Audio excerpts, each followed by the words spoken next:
ওকে, so hello students, good morning সকলকে welcome to the way of solution. আজকের দিনে রোজকারের রোজ ইম্পর্টেন্ট কারেন্ট অ্যাফেয়ার্সের সেশন নিয়ে চলে এসেছি আজকে আবারও তোমাদের জন্য।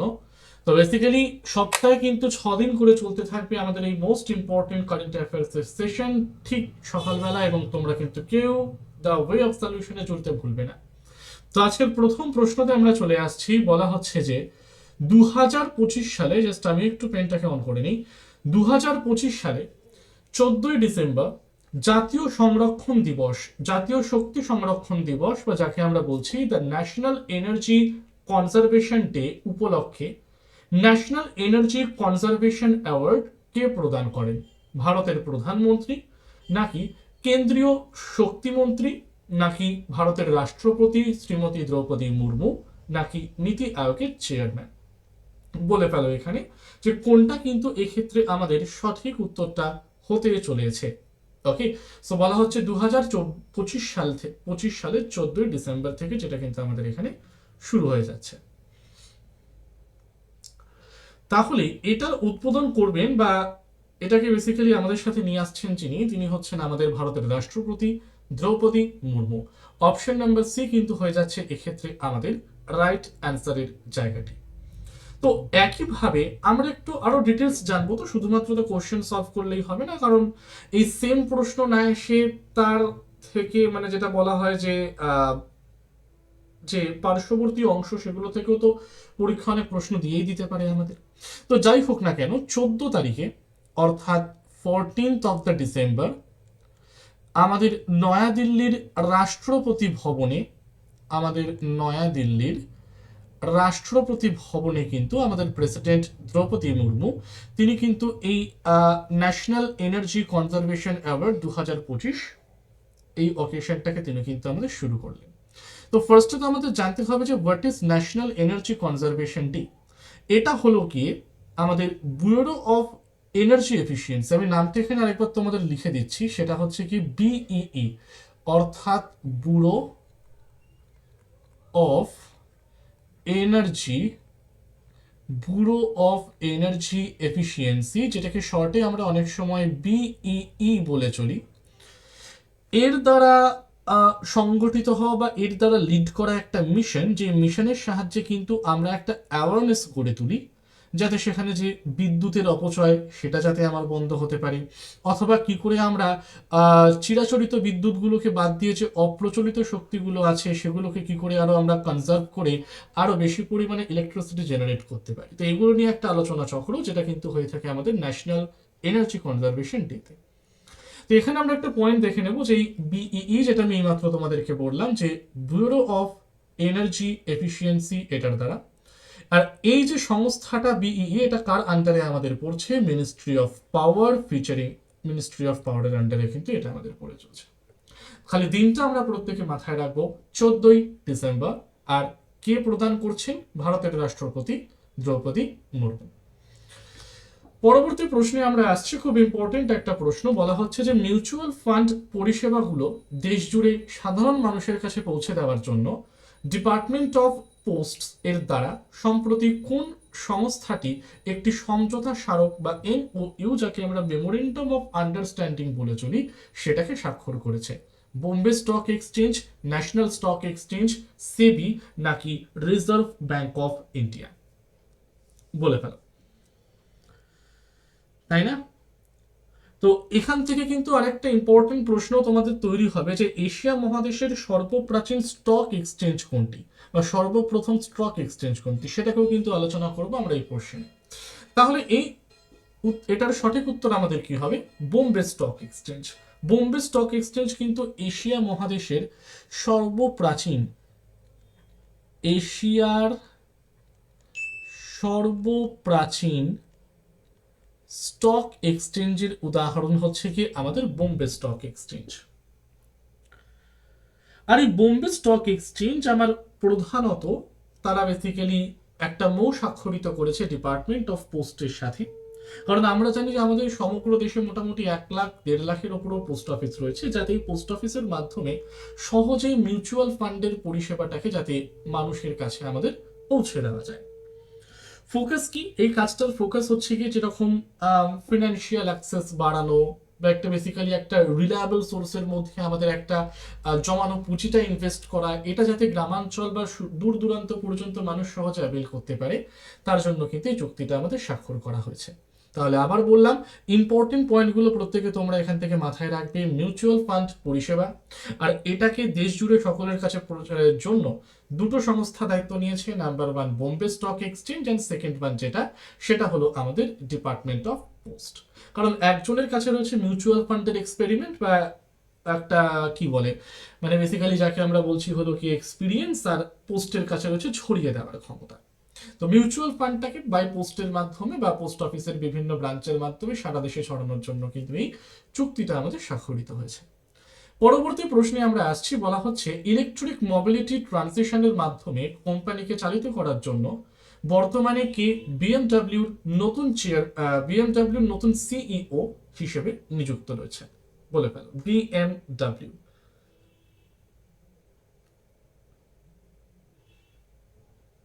ঠিক আছে, সো বিএমডব্লিউটা বেসিক্যালি কি? বিএমডব্লিউ হচ্ছে কি আমাদের one type of automotive company, বা যেটাকে বলা হয় গাড়ি তৈরির কোম্পানি, যার হেডকোয়ার্টারটা কোথায়? মিউনিক, জার্মানিতে। ঠিক আছে, যার হেডকোয়ার্টার আমরা লিখে দিই এখানে, তাও যে বিএমডব্লিউর হেডকোয়ার্টারটা কোথায়? বিএমডব্লিউর হেডকোয়ার্টার হচ্ছে কি আমাদের মিউনিক, জার্মানি। Munich, Germany. আর বলা হচ্ছে ইলেকট্রিক মোবিলিটি ট্রানজিশন,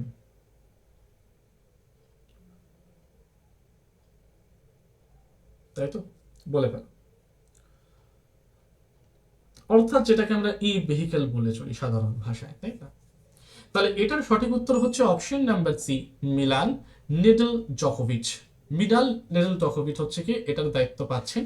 কারণ বেসিক্যালি যে মোবিলিটি ট্রানজিশন মানে যেটাকে ইভি বলে চলছি আমরা শর্ট ফর্মে অনেক ক্ষেত্রে, তো সেটার দায়িত্ব নিচ্ছেন আমাদের তিনি।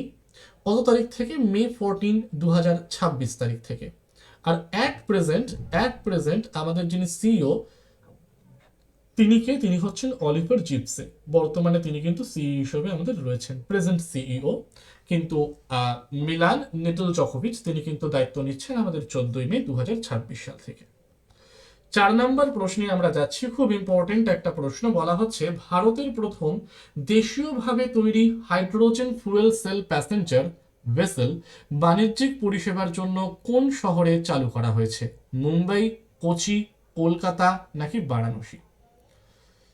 ঠিক আছে, এই যে আমরা দেখছি না ভেসেলটা, এই ভেসেলটা হচ্ছে কি আমাদের একটি 24 মিটার ফুললি এসি একটা ক্যাটামারান। ওকে, যেটাকে বেসিক্যালি তৈরি করা হচ্ছে আমাদের কোচিন শিপইয়ার্ডে। তৈরি করা হলো এটাকে কোথায়? তৈরি হচ্ছে এটা আমাদের কোচিন শিপইয়ার্ডে। ওকে, তৈরি হচ্ছে কোথায়? তৈরি হচ্ছে কিন্তু এটা আমাদের সম্পূর্ণ কোচিন শিপইয়ার্ড। আর এটা নিতে পারে আমাদের মোট 50 জন যাত্রী। তার মানে কোচিন শিপইয়ার্ডে তৈরি হওয়া ভারতের প্রথম দেশীয়ভাবে ফাংশনালাইজড হাইড্রোজেন ফুয়েল সেল প্যাসেঞ্জার বাণিজ্যিক পরিষেবার জন্য কোন শহরে চালু করা হয়? তাহলে এটার সঠিক উত্তর কোনটা? তাহলে এটার সঠিক উত্তর হচ্ছে গিয়ে আমাদের option number D, Varanasi, Uttar Pradesh. ঠিক আছে, এটার দু তিনটি ইম্পর্টেন্ট পয়েন্ট বলে দিই, যে এই জাহাজটা বা এই ভেসেলটা কিন্তু সম্পূর্ণভাবে আমার হাইড্রোজেন ফুয়েল ব্যাটারি বা সেলের উপর ভিত্তি করে চলবে, এবং এ কিন্তু শুধুমাত্র তার থেকে জলটাকেই বের করবে। তো তার ফলে কি হবে? জলদূষণের কিন্তু কোনো রকম সম্ভাবনা এখানে আমাদের নেই। সো কিছু ইম্পর্টেন্ট পয়েন্ট আমি এখানে লিখে দিয়েছি। আর বারাণসীর কোথা থেকে এটা স্টার্ট হবে? সেটা হচ্ছে আমাদের নমোঘাট। নমোঘাট থেকে কিন্তু এটা আমাদের যাত্রাটা শুরু করবে। বারাণসীর নমোঘাট থেকে কিন্তু এটা আমাদের যাত্রাটা শুরু করবে। 5 কোশ্চেনে আসছি, বলা হচ্ছে জাতিসংঘ কর্তৃক ঘোষিত international day against colonialism in all its form and manifestation এটা আমাদের কবে পালিত হয়? বলে ফেল।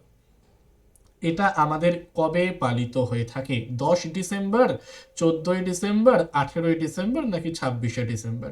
স্যার এই জিনিসটা প্রধানত কি? এই জিনিসটা হচ্ছে প্রধানত আমাদের ইউনাইটেড নেশনস, তাই তো? জাতিসংঘ। এই ইউনাইটেড নেশনসের হেডকোয়ার্টার কোথায়? হেডকোয়ার্টার হচ্ছে গিয়ে আমাদের নিউ ইয়র্কে। ইউনাইটেড নেশনসের হেডকোয়ার্টার হচ্ছে গিয়ে আমাদের নিউ ইয়র্কে। ঠিক আছে, যার আন্ডারে আমরা প্রত্যেকে এখানে কি দেখতে পারবো যে 193টা মেম্বার স্টেট প্লাস তার সাথে রয়েছে হচ্ছে গিয়ে কি দুখানা অবজারভার স্টেট। অ্যান্ড বর্তমানে এটার সেক্রেটারি জেনারেল কি অ্যান্টোনিও গুটেরেস, অনেকদিন ধরে কিন্তু তিনি এই পদটায় রয়েছেন। অ্যান্টোনিও গুটেরেস বা অ্যান্টোনিও গুটেরেস, যাই হোক না কেন, বেসিক্যালি তিনি কিন্তু এখন এই পদে আমার রয়েছেন। তো যাই হোক না কেন, যে জাতিসংঘ কর্তৃক যেই ডেটা ঘোষিত হয় সেটা কবে পালিত হবে? দেখো বেসিক্যালি এটা কিন্তু 2025 সাল থেকেই পালন হওয়া শুরু হলো, এর আগে ছিল না। 2025 সাল থেকেই কিন্তু এটাকে আমরা পালন করা প্রত্যেকে শুরু করলাম। তাহলে সঠিক উত্তর 14 ডিসেম্বর। ওকে, সরি, সঠিক উত্তর এটা হবে আমাদের 14 December, option number B. Okay, international day against colonialism in all its form and manifestation. Okay, এটা অপশন নাম্বার বিটা কিন্তু হবে রাইট অ্যান্সারের জায়গাটি। ওকে, সো এই 14 ডিসেম্বর কিন্তু ইউএনের তরফ থেকে অফিসিয়ালি ঘোষণা করা হয়ে গেছে এটি। তো অপশন নাম্বার সি নয়, এটার উত্তরটা হয়ে যাবে অপশন নাম্বার বি। পরবর্তী প্রশ্নে আমরা যাচ্ছি, কোশ্চেন নাম্বার 6-এ বলা হচ্ছে কোপরা জলাধার রামসর সাইট হিসেবে ঘোষিত হওয়ার মাধ্যমে কোন ভারতীয় রাজ্য তার প্রথম রামসর সাইট পেল? কোপরা জলাধার, বা বলে ফেলো কোপরা জলাধার।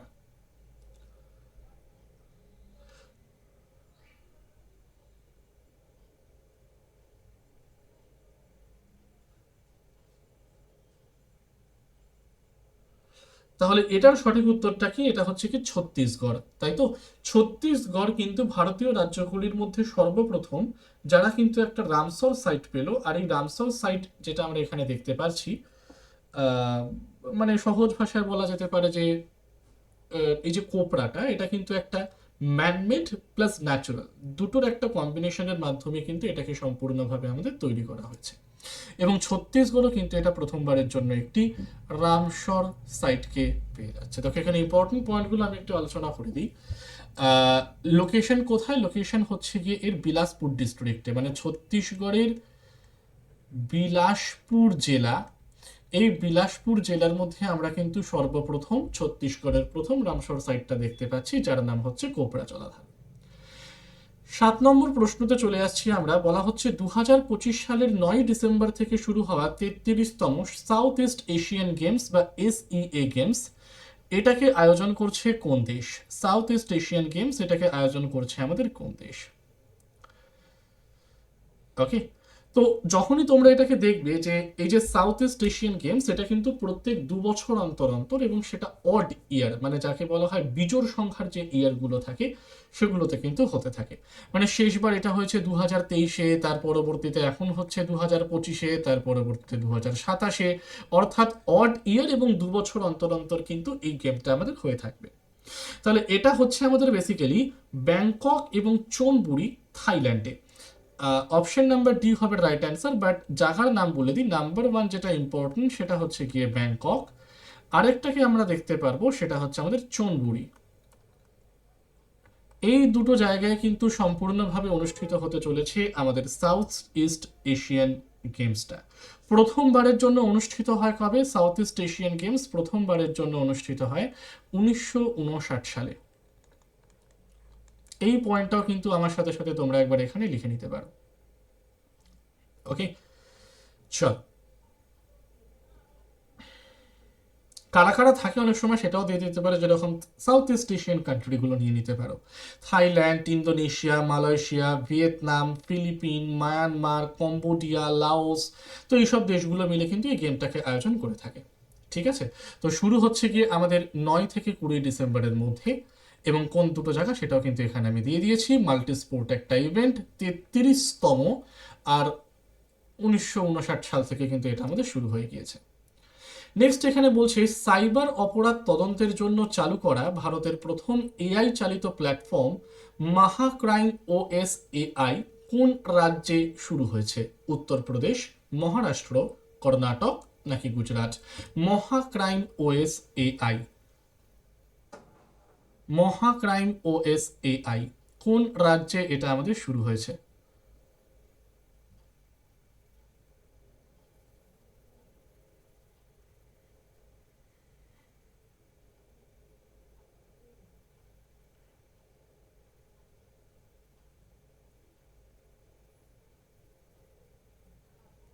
আচ্ছা, এটা হচ্ছে আমাদের মহারাষ্ট্রতে কিন্তু বেসিক্যালি তৈরি হয়েছে। অর্থাৎ যে কোনো সাইবার ফ্রডটাকে ইনভেস্টিগেট করার জন্য one type of AI platform through out the Maharashtra পুলিশের তরফ থেকে কিন্তু এটাকে আমাদের আনভেল করা হয়েছে। ঠিক আছে, সো মহাক্রাইম ওয়েস্ট এটা কিন্তু পুলিশকে সাহায্য করবে যে কোনো সাইবার ক্রাইমটাকে যতটা তাড়াতাড়ি সম্ভব ততটা তাড়াতাড়ি সলভ করা, মাল্টিলিঙ্গুয়াল ডেটা পেটা এগুলোর সাহায্যে। এবং সম্পূর্ণ মহারাষ্ট্রের টোটাল 1100 মতো পুলিশ স্টেশনে কিন্তু এটা অলরেডি আমাদের অপারেশনাল করে দেওয়া হয়েছে। দুটো পয়েন্ট এখানে বলে দিই কোন কোন সংস্থা এই প্ল্যাটফর্মটাকে ডেভেলপ করতে হেল্প করেছে। নাম্বার ওয়ান তো এখানে মহারাষ্ট্র রয়েছেই, এছাড়াও সাইবার সিকিউরিটি স্টার্টআপ যার নাম হচ্ছে সাইবার আই, এবং তার সাথে হলো কি মাইক্রোসফট। এরা দুজন মিলে কিন্তু সাধারণত আমাদের সাহায্য করেছে এই সম্পূর্ণ জিনিসটাকে গঠন করার জন্য। 9 নম্বর প্রশ্নে চলে আসছি, বলা হচ্ছে অনুসরণীয় পরিষেবা এবং অপারেশনাল শ্রেষ্ঠত্বের জন্য কেন্দ্রীয় স্বরাষ্ট্রমন্ত্রীর দক্ষতা পদক লাভকারী সিআরপিএফ অফিসার দীনেশ খাটক কোন রাজ্যের বাসিন্দা? দীনেশ খাটক কোন রাজ্যের বাসিন্দা? ওকে, তো বেসিক্যালি এই যে অপারেশনাল শ্রেষ্ঠত্বের জন্য যে কেন্দ্রীয় স্বরাষ্ট্রমন্ত্রীর দক্ষতা পদক লাভ করেছেন সিআরপিএফ অফিসার, মানে সেন্ট্রাল রিজার্ভ পুলিশ ফোর্সের যিনি অফিসার দীনেশ খাটক, তিনি কোন রাজ্যের বাসিন্দা এটা আমাদের জানতে চাওয়া হয়েছে, তাই তো? চল বলে ফেল, রাজস্থান, উত্তরপ্রদেশ, হরিয়ানা নাকি পাঞ্জাব? কোন দেশের বাসিন্দা তিনি? কোন দেশের বাসিন্দা তিনি? তাহলে এই ক্ষেত্রে যদি ব্যাপারটাকে আমি একটু সম্পূর্ণ দেখে নিই, যে এই যে সিআরপিএফ বা সিআরপি ফোর্স অনেক ক্ষেত্রেও তাকে বলা করতে হয়, এবং যারা রিপোর্ট করে আমাদের কেন্দ্রীয় স্বরাষ্ট্রমন্ত্রীকে, তো এদেরই একজন অফিসার। মানে এরা হচ্ছে মানে প্রত্যেক বছর কি করে অ্যানিভার্সারিও পালন করে, যেরকম পুলিশ কমেমোরেশন ডে বা ভেলর ডে, এগুলো প্রত্যেকটি। যার বর্তমান এজেন্সি এক্সিকিউটিভ হচ্ছেন কি জ্ঞানেন্দ্র প্রতাপ সিং, আমি নামটা একটু লিখে দিচ্ছি। বর্তমান সিআরপিএফ এর হেড যিনি বা প্রধান যিনি, গয়েন্দ্র প্রতাপ সিং, গয়েন্দ্র প্রতাপ সিং, তিনি এখন সিআরপিএফ এর বর্তমান হেড। তো বলা হচ্ছে সিআরপিএফ এর অফিসার যিনি বেসিক্যালি আমাদের যে দীনেশ খাটক, তিনি কোন রাজ্যের বাসিন্দা? তার জায়গাটা হচ্ছে কি জিন্দ, এবং জিন্দ আমার কোন রাজ্যে? সেটা কিন্তু হরিয়ানাতে। অপশন নাম্বার ডি, হরিয়ানা হচ্ছে কি এটার রাইট অ্যান্সার।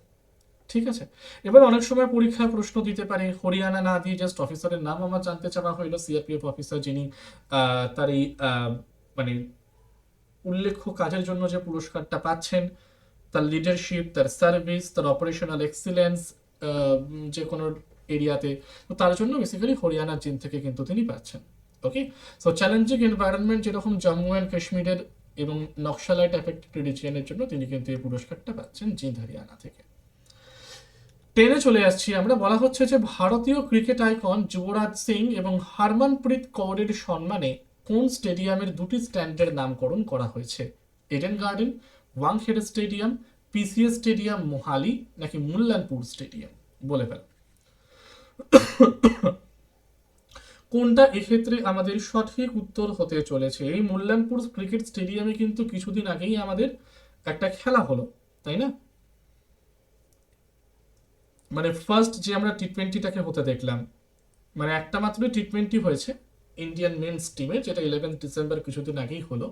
তো সেদিনকেই কিন্তু আমরা দেখতে পাচ্ছি যে যুবরাজ সিং এবং হরমন কৌরের সম্মানে কিন্তু হলো। তো সঠিক উত্তরটা কি? সঠিক উত্তরটা হচ্ছে option number D, Mullanpur stadium, বা যাকে আমরা বলি new Punjab cricket association stadium. এটা হচ্ছে পাঞ্জাবের মোহালি ডিস্ট্রিক্টে।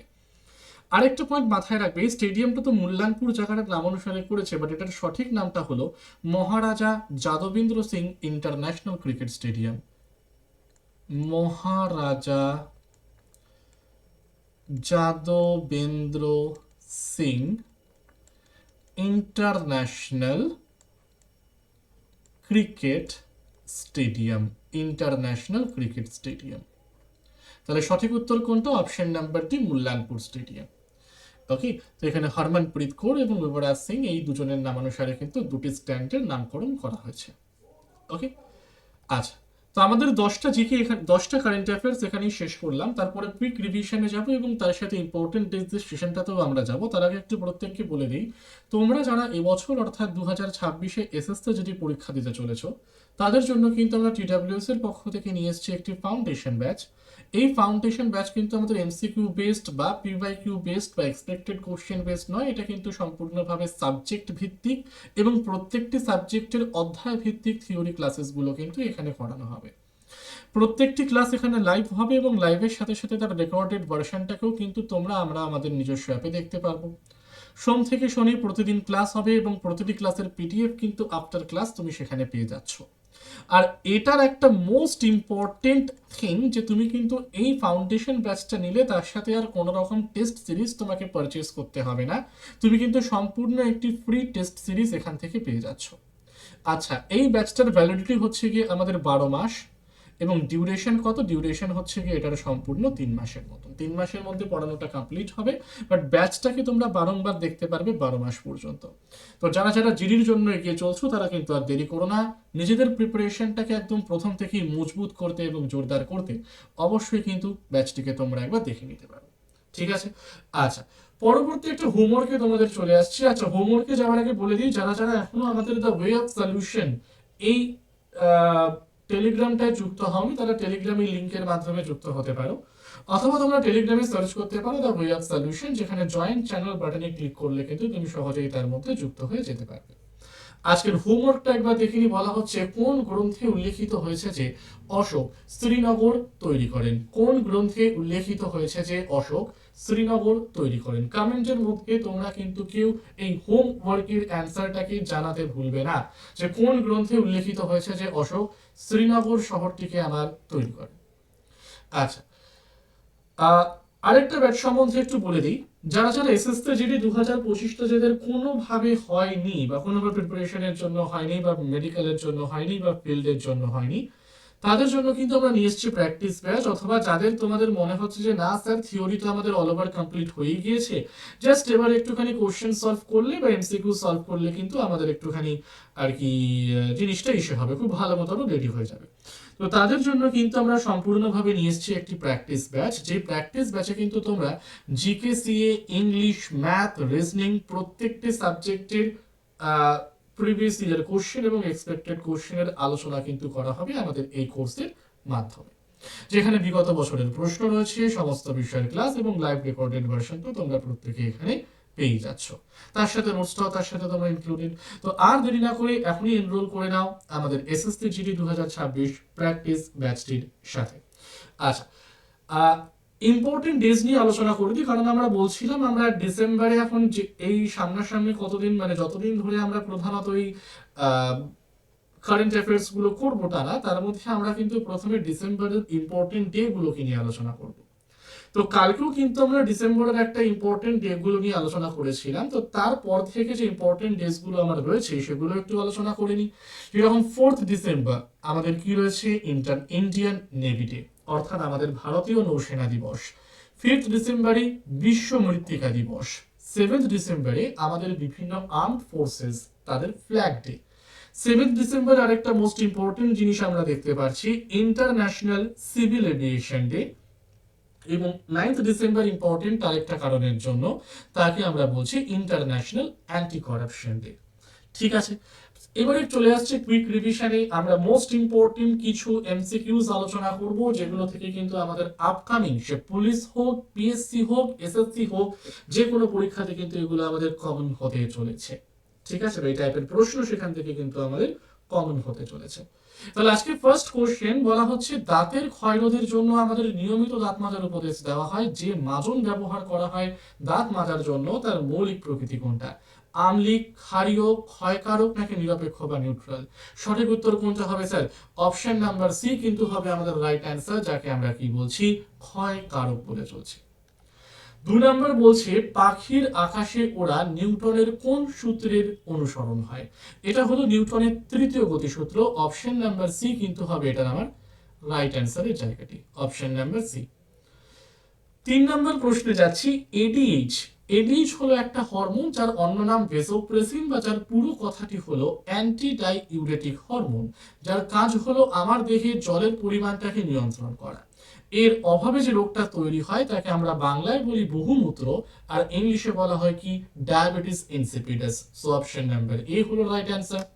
4 বলছে হাইড্রোলিক যন্ত্রে কোন নীতির প্রয়োগ করা হয়? বয়েলের সূত্র, পাস্কালের সূত্র, হুকের সূত্র নাকি আর্কিমিডিসের সূত্র? হাইড্রোলিক যন্ত্রে কোন নীতির প্রয়োগ করা হয়? তাহলে স্যার এটারও সঠিক উত্তর কি হবে? অপশন নাম্বার বি হয়ে যাবে আমাদের রাইট অ্যান্সার, বিজ্ঞানী পাস্কালের সূত্র। হাইড্রোলিক যন্ত্রে আমরা কিন্তু এটাকে ব্যবহার করি। নিম্নের কোনটি নাইট্রিক অ্যাসিডে প্রভাবিত হয় না? নাইট্রিক অ্যাসিড মানে কি, যাকে বাংলায় বলা হয় তেজি জল বা স্ট্রং ওয়াটার, যার সংকেত হলো আমাদের HNO3, ঠিক আছে। এবং মরশুমের প্রথম বৃষ্টিতে ডাক্তার ভিজতে না বলে, তার প্রথম কারণটা হচ্ছে গিয়ে বৃষ্টির মধ্যে কি মিশে থাকে? নাইট্রিক অ্যাসিডটা। তাই তো এটা কাকে গলাতে পারবে না বা এটার দ্বারা কে প্রভাবিত হবে না? সঠিক উত্তর হচ্ছে অপশন নাম্বার সি, সোনা। কারণ সোনা নিয়ে নাও, প্ল্যাটিনাম নিয়ে নাও, এই যে বহুমূল্য ধাতুগুলো হয়, এগুলোকে গলানোর কাজে বা এই ধাতুগুলোর ওপর যে অ্যাসিডটা কাজ করে থাকে তাকে আমরা বলি অম্লরাজ বা অ্যাকোয়ারিজিয়া, বা যাকে বলা হয় অ্যাকোয়ারিজিয়া, ঠিক আছে। H2S মানে HCl এবং H2SO4 এর মিশ্রণ, 3 পরিমাণ HCl আর 1 পরিমাণ H2SO4 বা সালফিউরিক অ্যাসিড মেলালে অ্যাকোয়ারিজিয়াটাকে আমরা প্রত্যেকে কিন্তু তৈরি হতে দেখি। 5 নম্বর বলছে সালোক সংশ্লেষের আলোক দশা কোথায় সম্পন্ন হয়? খুব সহজ উত্তর স্যার, অপশন নাম্বার বি, ক্লোরোপ্লাস্টের স্ট্রোমাতে। 7 নম্বর বলছে অশোকের শিলালিপি পাঠোদ্ধারকারী প্রথম ইউরোপীয় পণ্ডিত কে ছিলেন?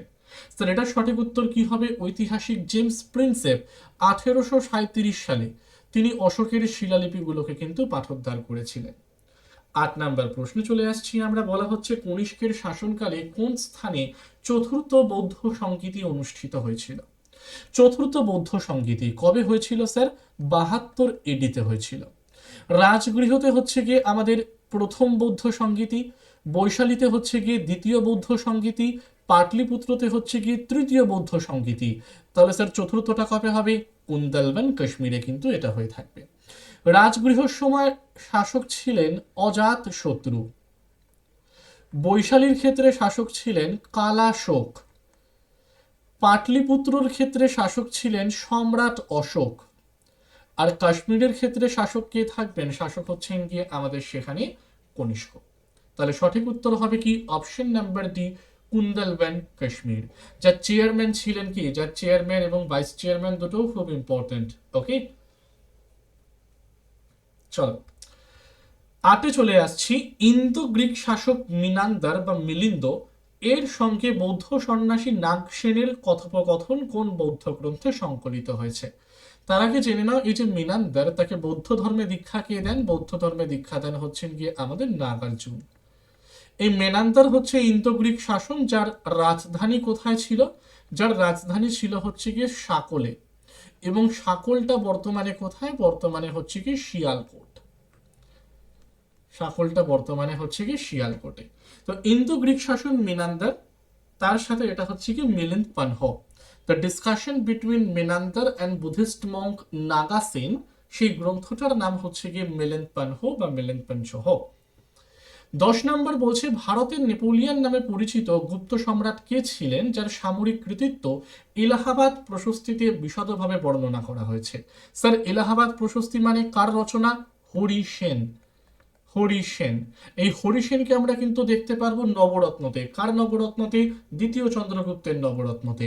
বাট এখানে বলেছে ভারতের নেপোলিয়ন, তাহলে ভারতের নেপোলিয়নকে দ্বিতীয় চন্দ্রগুপ্তের আগের শাসক সমুদ্রগুপ্ত। ঐতিহাসিক ভিনসেন্ট স্মিথ তাকে কি বলেছেন? ভারতের নেপোলিয়ন বলে চলেছেন। 11 নম্বর প্রশ্নটা দেখে নিই। বিখ্যাত চীনা পরিব্রাজক ফাহিয়েন কোন গুপ্ত সম্রাটের শাসনকালে ভারত ভ্রমণ করেন? সমুদ্রগুপ্ত, কুমারগুপ্ত, দ্বিতীয় চন্দ্রগুপ্ত নাকি স্কন্দগুপ্ত? তো এখানে দেখে নেব আমরা যে দ্বিতীয় চন্দ্রগুপ্ত, তার শাসনকালে কিন্তু ভারত ভ্রমণ করতে এসেছিলেন কে?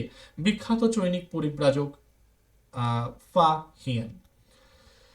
11 নম্বর প্রশ্নে আসছি। বলা হচ্ছে যে প্রাচীন ভারতে বিখ্যাত চরক সংহিতা গ্রন্থটি কোন বিষয়ের ওপর রচিত? গণিত জ্যোতির্বিদ্যা, ব্যাকরণ, চিকিৎসা বিজ্ঞান নাকি সঙ্গীত এবং নৃত্যকলা? চরকের চরক সংহিতা, সুশ্রুতের সুশ্রুত সংহিতা, এগুলো কিন্তু প্রত্যেকটা চিকিৎসা বিজ্ঞানের সাথে জড়িত, যাকে আমরা বলি হচ্ছে কি মেডিকেল সায়েন্সের পার্টটা। সো অপশন নাম্বার সি হবে এটার রাইট অ্যান্সার। 13 নম্বর বলছে মানব দেহে রক্ত জমাট বাঁধতে সাহায্য করে কোন ভিটামিন? রক্ত জমাট বাঁধতে, যার জন্য এই ভিটামিনটাকে আমরা প্রত্যেকে নাম দিয়েছি অ্যান্টি হেমারেজিক ভিটামিন। কি বলা হয় এই ভিটামিনটাকে? এই ভিটামিনটাকে বলা হয় অ্যান্টি হেমারেজিক ভিটামিন। ঠিক আছে, তাহলে এটা কোন ভিটামিনকে বলা হবে স্যার? ভিটামিন কে কে বলা হবে এটা, অর্থাৎ অপশন নাম্বার সি কিন্তু হবে আমাদের রাইট অ্যান্সার। 14টা বলছে কোষের কোন অঙ্গাণুটিকে প্রোটিন কারখানা বলা হয়? কেন বলা হয় প্রোটিন কারখানা অঙ্গাণুটিকে?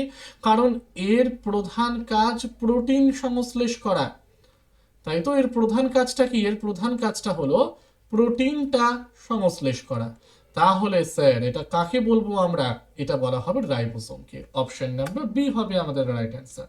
কোশ্চেন নাম্বার 15 কি বলেছে? নিম্নলিখিত কোন রোগটি ব্যাকটেরিয়া ঘটিত নয়? কলেরা, টাইফয়েড, এই দুটো তো স্যার অবভিয়াসলি আমাদের ব্যাকটেরিয়া ঘটিত, এবং এরা হচ্ছে জলবাহিত রোগ বা ওয়াটারবোর্ন ডিজিজ, কারণ একজন অসুস্থ মানুষের দেহ থেকে সুস্থ মানুষের দেহে এটি জলের মাধ্যমে ছড়ায়।